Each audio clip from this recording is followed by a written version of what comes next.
Student, आज की हमारी क्लास जो है वो बीए फर्स्ट सेमेस्टर के बच्चों के लिए है और हमारा टॉपिक है शिक्षा के क्षेत्र। शिक्षा के बारे में जब हम शिक्षा प्राप्त करते हैं तो जो भी चीज शिक्षा के बारे में हम जानते हैं तो पहले हमें मालूम होना, आज की यदि हम अपनी शिक्षा प्रारंभ करते हैं तो हमें शिक्षा का इतिहास भी पढ़ना जरूरी होता। हमें ये मालूम होना चाहिए हमारी शिक्षा से संबंधित बहुत सारी समस्याएं हैं और उनका जो हम यदि हम समाधान ढूंढने का प्रयास करते हैं तो उनके हम क्षेत्र के अंतर्गत जब हम जाते हैं तो हमारी जो बहुत सारी समस्याएं हैं, बहुत सारे जो प्रश्न हैं, उनका उत्तर हमें मिलता है। तो सबसे पहली चीज, यदि हम शिक्षा के क्षेत्र को पढ़ते हैं तो उसमें सबसे पहला हमारा जो पॉइंट है वो शिक्षा का इतिहास। यदि हम वर्तमान शिक्षा में पढ़ रहे हैं तो पहले ही मेरे मन में एक क्वेश्चन आता है कि आज की शिक्षा अगर यदि ऐसी है तो प्राचीन काल में शिक्षा कैसी है। तो जो हम यदि हम अपनी शिक्षा का इतिहास पढ़ेंगे तभी हमारी जो हमारे मन में जो ये प्रश्न उठते हैं कि शिक्षा प्राचीन काल में कैसी थी, उसका स्वरूप कैसा है, आज की वर्तमान शिक्षा में और प्राचीन कालीन शिक्षा में क्या तुलना है या किस प्रकार से अंतर है, इन चीजों का यदि हम प्रश्नों का उत्तर चाहते हैं तो हमें इसके लिए शिक्षा का इतिहास पढ़ना पड़ेगा। तो जो भी प्रागैतिक काल में जो भी शिक्षा का स्वरूप कैसा है,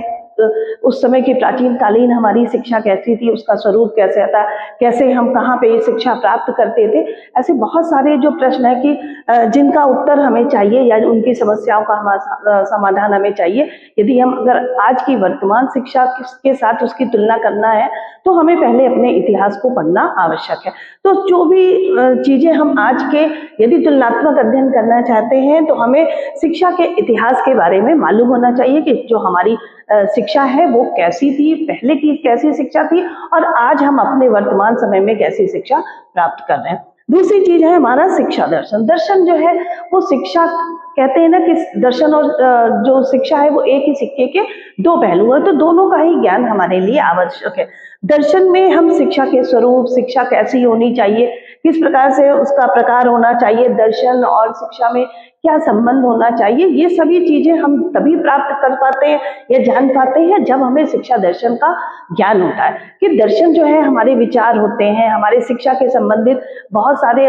दार्शनिकों ने अपने शिक्षा से संबंधित अपनी विचारधाराओं को व्यक्त किया है और जब हम इन विचारधाराओं को हम तभी जान पाएंगे कि शिक्षा दर्शन का जब हम अध्ययन करेंगे। तो बहुत सारी जो हमारे दार्शनिक है उन्होंने शिक्षा पर अनेक अपनी विचारधारा दी है कि शिक्षा का स्वरूप कैसा होना चाहिए, शिक्षा का उद्देश्य कैसा होना चाहिए, आज हम अपनी शिक्षण विधि कैसे इस्तेमाल करें, कैसा हमारा विद्यालय का वातावरण होना चाहिए, शिक्षक कैसा होना चाहिए, विद्यार्थी, ये सभी जो चीजें हैं जिन्होंने अपनी विचारधाराएं इसमें शिक्षा से संबंधित दी है और उन चीजों को हम तभी जान सकते हैं जब हम शिक्षा का दर्शन पढ़ते हैं और शिक्षा दर्शन में क्या संबंध है, इस सब चीजों के बारे में हम जानते हैं। तीसरा हमारा है शिक्षा मनोविज्ञान। अगर हमारी जो भी अपनी समस्याएं हैं उनका यदि हम मनोवैज्ञानिक ढंग से उन समस्याओं का समाधान करते हैं तो उसके लिए हमें मनोविज्ञान का अध्ययन करना आवश्यक है। क्यों? क्योंकि मनोविज्ञान क्या है? व्यवहार का, एक बालक के व्यवहार का अध्ययन, उसके मन का अध्ययन करता है कि एक बालक यदि कोई व्यवहार करता है तो उसके पीछे उसका क्या रीजन है, कि बालक का जो व्यवहार है उसी का अध्ययन हम मनोविज्ञान के अंतर्गत करते हैं। तो शिक्षा मनोविज्ञान जो है वो हमारा एक बहुत महत्वपूर्ण पहलू है कि जो भी एक बालक कोई भी चीज सीखता है, कोई कि बालक को सीखने का तरीका कैसा होना चाहिए, उसकी बुद्धि क्या है, उसके व्यक्तित्व के क्या प्रकार होते हैं और हमारे अभिप्रेरणा क्या होती है, मोटिवेशन क्या है जो सीखने को प्रेरित करती है। ऐसी बहुत से जो बालक की विकास की जो अवस्थाएं होती हैं, शारीरिक विकास, मानसिक विकास, जो विकास है, जो डेवलपमेंट है, वो किस प्रकार से एक बच्चे का होता है। यदि हम इन सभी प्रश्नों का उत्तर जानना चाहते हैं, यदि हम इन्हीं सभी समस्याओं का समाधान चाहते हैं जो बालक के व्यवहार का अध्ययन करता है या उसकी जानकारी हमें देता है, तो इसके लिए हमें शिक्षा मनोविज्ञान का अध्ययन आवश्यक है। अगला है हमारा शैक्षिक समाज, सामाजिक, क्योंकि मनुष्य एक सामाजिक प्राणी, हम समाज में ही रहते हैं, तो बालक को सामाजिक बनाना एक शिक्षा का उद्देश्य है कि उसका सामाजिक विकास करना। समाज का क्या स्वरूप है, सामाजिकरण की प्रक्रिया का स्वरूप कैसा है, सामाजिकरण की ढांचा कैसा होता है, संस्कृति और शिक्षा में क्या संबंध है। ऐसी बहुत से जो समस्याएं हैं जिनका समाधान हम तभी प्राप्त कर सकते हैं जब हम शैक्षिक समाजशास्त्र का अध्ययन करते हैं, और ये तब संभव है जब हम शिक्षा शास्त्र में शिक्षा के क्षेत्र का अध्ययन करते हैं। अगला हमारा पॉइंट है शैक्षिक प्रशासन। अब शिक्षा से संबंधित यदि हम चीज देख रहे हैं तो शिक्षा कहाँ प्राप्त करते हैं? विद्यालय में मैक्सिमम। तो विद्यालय का ढांचा कैसा होना चाहिए, विद्यालय के जो प्रबंधक है वो कैसे होने चाहिए, शिक्षक और छात्र कैसे होने चाहिए, उनका आपस में क्या संबंध होना चाहिए, अभिभावक और शिक्षक का आपस में क्या संबंध होना चाहिए, और हमारे जो विद्यालय का प्रबंध कैसा होना चाहिए, ऐसी बहुत सारी समस्याएं हैं जिनका समाधान हम शैक्षिक प्रशासन के अंतर्गत करते हैं। अगला हमारा है शैक्षिक समस्याएं। बहुत सी शिक्षा से संबंधित समस्याएं होती है, जैसे अपव्यय व अवरोधन। अपव्यय बीच में बहुत सारे, जब बच्चे क्या होता है कि फेल हो जाते हैं एक ही क्लास में, फिर उन्हें दोबारा करना पड़ता है, यानी उनका फालतू का खर्चा होता है। ऐसे बहुत से बच्चे हैं जो एक बार पढ़ाई में फेल हो जाते हैं किसी भी कारणवश, कोई भी वजह हो सकती है, और फिर अचानक से उन्हें फिर दोबारा उसी क्लास को बार बार करना पड़ता है, तो काफी उनका खर्चा होता है। तो ये एक बहुत बड़ी एक समस्या होती है शिक्षा में, अपव्यय और अवरोधन। जब बीच बीच में रुक रुक के जब हम अपनी पढ़ाई करते हैं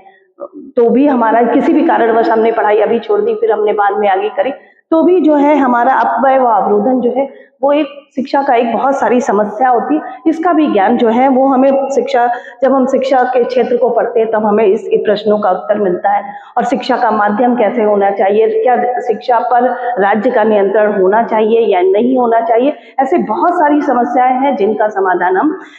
शैक्षिक समस्याओं के अंतर्गत करते हैं। फिर शिक्षण विधि। शिक्षण विधि क्या होती है? जो मेथड, टीचिंग ऑफ मेथड, जैसे हम बच्चों को जिस मेथड से पढ़ाते हैं, कैसी जब हम क्लास ले रहे हैं या हम जब शिक्षा दे रहे हैं बच्चों को, तो किस मेथड से हम बच्चों को समझाएं कि बच्चा उस चीज को समझ सके, या